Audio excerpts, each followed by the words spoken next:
వందనాలు చెల్లించున్నాను. దేవుడు గొప్పవాడండి. ఈ 2026లో 1వ తారీఖున దేవుడు అద్భుత కార్యం మా కుటుంబంలో జరిగించే సేవకుల పట్ల. ఎందుకంటే ఆయన ఉన్నవాడు అనువాడు. ఎందుకంటే ఎప్పుడు కూడా ఆయనకి అలాగా జరగలేదు, మేము ఎప్పుడు కూడా చూడలేదు. అప్పుడు ఇంకా అంత అయిపోయిన తర్వాత భోజనాలు ఏర్పాటు చేస్తున్న చాలామంది సగం మంది తిన్నారు, ఇంకా సగం మంది తినలేదు. ఇలాగా స్టీవెన్సన్ టేబుల్ వేసి మాకు భోజనాలు పెట్టడం జరుగుతుంది. ఆ టైంలో అయ్యగారు చేతులు కడుక్కున్నా, నేను కూడా చేయి కడుక్కొని కూర్చుంటే అప్పుడు అంటున్నారు, అమ్మ నాకు తినబుద్ధి లేదు, కొంచెం వెళ్ళి రెస్ట్ తీసుకుంటాను, పడుకుంటాను అన్నారు. అదేంటండి ఇప్పుడు దాకా ఉన్నారు కదా, కొంచెం వైట్ రైస్ తినేసి వెళ్ళిపోండి అన్నారు. అంటే ఎందుకో నాకు కొంచెం బలహీనతగా ఉంది, రెస్ట్ తీసుకుంటాను అన్నారు. ఫోన్లో నేను అన్నాను. అంతలో పెద్దబాబు వచ్చాడు. డాడీ భోజనం చేయంటే డాడీ బాగాలేదంట, కొంచెం పడుకుంటాను అంటున్నారంటే పెద్దబాబు వెంటనే అయ్యగారిని లోపలికి తీసుకెళ్ళాను. ఆయన అసలు బాబు వెళ్ళడు, ఇక్కడే చూసుకుంటాడు. కానీ ఎందుకో కుమారుడు కూడా లోపలికి వెళ్ళడం జరిగింది. అయితే అక్కడికి వెళ్ళినప్పుడు కూడా నేనైతే వెనకాల ఉన్నాను. నేను ఇంకా భోజనం చేద్దాం అనుకున్నాను. కానీ ఎందుకో ఆత్మ నన్ను భోజనం కూడా ఆయన వెళ్ళిపోతే నేను కూడా ఇక్కడ వెళ్ళిపోతే ఎలాగనేసి ఆలోచించాను. కానీ దేవుడు ఆత్మ అంత బలహీనత ఉంటేనే కదా, ఆయన ఎప్పుడు ఎలా జరగలేదని నేను కూడా వెంటనే మరి వెళ్ళడం జరిగింది. వెళ్ళేసరికి ఒకరు ప్రార్థన చేయమని కోరి ఉన్నారు. నేను వెళ్తుంటే ప్రార్థన చేస్తాను, ఇంకొకరు అడుగుతున్నా ప్రార్థన చేయండి, వస్తానండి, అలా ఉందో చూడాలి. నేను లోపలికి వెళ్ళేసరికి పరిస్థితి అసలు చాలా భయంకరంగా ఉంది. ఎందుకంటే అప్పుడే కూర్చోలు ఉన్నారు. కుర్చీలోని ఒక పక్క యేసురాజు తల దగ్గర ఉన్నాడు, స్టీవెన్సన్, అందరూ కూడా చేతులు రాస్తున్నప్పటికే వాళ్ళు చల్లబడిపోయింది పరిస్థితి. ఎప్పుడు నేను అలా చూడలేదండి. అప్పటికే నేను వెళ్ళేటప్పటికి అందరూ గోల పెట్టేస్తున్నారు. పెద్దబాబు కంగారు పడిపోయి, చిన్నబాబు కంగారు పడుతున్నారు. వెళ్ళేసరికి షర్ట్ తిప్పేసి బన్యాన్ని తీసేసి అలాగ ఒళ్ళంతా రాస్తున్నారు, చల్లగా అయిపోయిందని. అయితే ఏం చెయ్యాలో కూడా తెలియలేదు ఆ సమయంలో. అయితే ఆయన తల వాల్చేశారు. ఒక పక్క చేతులు కాళ్ళు కూడా చల్లబడిపోయి ఇంకా ప్రాణం పోయిందనమాట. నిజంగా ప్రాణాన్ని దేవుడి దినాన్ని ఈ నూతన సంవత్సరంలో 4వ తారీఖున మీ అందరి మధ్య దేవుడు నిలబెట్టుకున్నాడండి.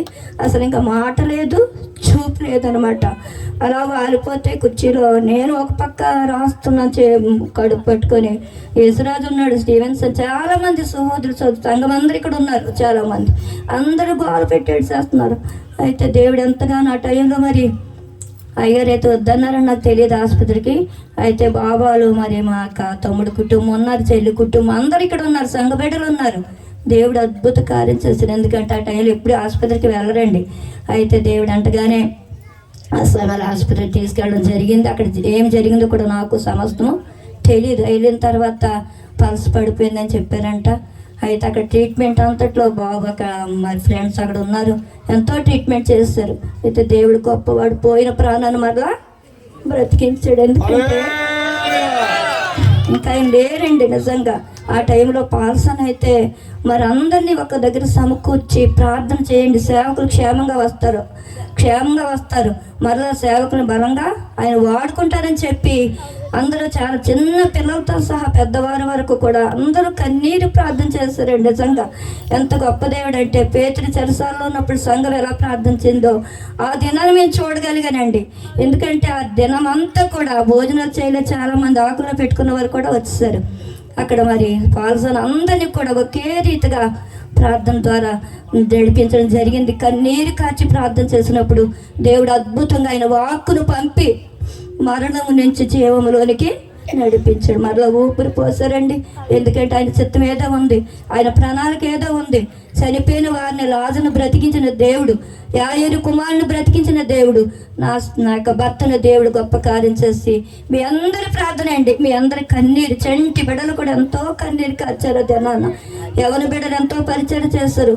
అనేక మంది పెద్దవారు కూడా ఎంతోమంది మమ్మల్ని ఆదరించారు ఆ సమయం. ఎందుకంటే నేను ఎప్పుడు ఇదే చూడడం అండి. ఎందుకంటే ఆయనకి ఎప్పుడు బలహీనత రాదు, నాకే ఎక్కువగా బలహీనతలు వస్తూ ఉంటాయి. ఇదే నేను మొట్టమొదటి చూడడమేమో. మరి పోయిన ప్రాణాన్ని దేవుడు మరలా ఇచ్చాడండి. ఆసుపత్రికి వెళ్ళిన తర్వాత కూడా చాలా మంది బిడ్డలు వెళ్ళారంటే నాకు తెలియదు. అక్కడ కూడా మరి అనేక మంది దర్శించారు, అనేక మంది ప్రార్థన చేస్తారు. మరి ఇక్కడ కూడా అనేక మంది సేవకుల్ని దర్శించారు. ఎందుకంటే మరణము తప్పించుట వశము. ఎందుకంటే ఇలా చూసిన వాళ్ళు అలా మాయమైపోతున్నారు తిన్నాను. కానీ దేవుని చిత్తం ఏదో ఉందండి, ఆయన ప్రణాళిక ఏదో ఉంది. ఇంకా అనేక సంఘం బలపడాలని, అనేక మంది ఇంకా రక్షింపబడాలని దేవుడు సేవకులు మన మధ్య నిలబెట్టు. ఇదైనా లేకపోతే మనం అందరము ఏమైపోదుము. ఇదని ఈ విధంగా సంతోషంగా స్తుతించడానికి, ప్రభుని ఆరాధించడానికి సేవకుని దేవుడిని నిలబెట్టుకున్నందుకు దేవాతి దేవునికి వందనాలు చెల్లించున్నాను. ప్రార్థన చేసిన చంటి బిడ్డల మొదలు పెద్దవారి వరకు కూడా నాకు హృదయపూర్వక వందనాలు చెల్లించున్నానండి. అంటే సేవకులు లేనప్పుడు సంఘం ఎంత అత్యాశక్తితో కన్నీటితో ప్రార్థన చేశారు. వారందరికీ నాకు హృదయపూర్వక వందనాలు చెల్లించును. ఏదేమైనప్పటికీ 2026 మొదటి దినంలో దేవుడు అద్భుత కార్యం సంఘంలో సేవకుని పట్ల చేశారండి. ఈ నూతన సంవత్సరం అంతా కూడా ఇంకా మేము ఇంకా ఒకవేళ ఎక్కడైనా తప్పిపోతే దేవుని దగ్గర సరి చేసుకొని, ఎందుకంటే యోబు చెప్తున్నాడు, నేను నడుచు మార్గము యెహోవాకు తెలియను, నేను సువర్ణముగా శోధింపబడిన తర్వాత సువర్ణముగా మారుతుంది. అట్టి సువర్ణముగా మార్చడానికి దేవుడు నిలబెట్టుకున్నాడు. ఇంకా ఈ పరిచర్యలు నమ్మకంగా మేము వాడబడాలని నా భక్తి విషయంలో, నా విషయంలో ప్రార్థన చేయండి. బిడలు కూడా దేవులో వాడబడుతున్నారు, అది ఇంకా కూడా ప్రభులో వాడబడాలని. ఎందుకంటే ఒకటే ప్రార్థన చేస్తాం, హిజ్కియాకి ఇచ్చిన ఆయుస్సు ప్రభువా నీ సేవకునికి దయచేయమని ప్రార్థన చేస్తాం. అట్టు ఆయుస్ ఇచ్చినందుకు దేవునికి వందనాలు చెల్లించున్నాను. ప్రార్థన చేసిన ప్రతి ఒక్కరికి కూడా నాకు హృదయపూర్వక వందనాలు చెల్లించున్నాను. ఇంకా ప్రభువులో నమ్మకంగా తుది శ్వాస వరకు దేవుల మరి కొనసాగాలని, మా బిడ్డల విషయం, నా భర్త విషయం, నా విషయంలో ప్రార్థనలు జ్ఞాపకం చేసుకోమని ఇచ్చిన సాక్ష్యం ప్రభు రక్తంలో భద్రపరచును గాక. జీవమరణాలు యెహోవా వశమై ఉన్నాయి.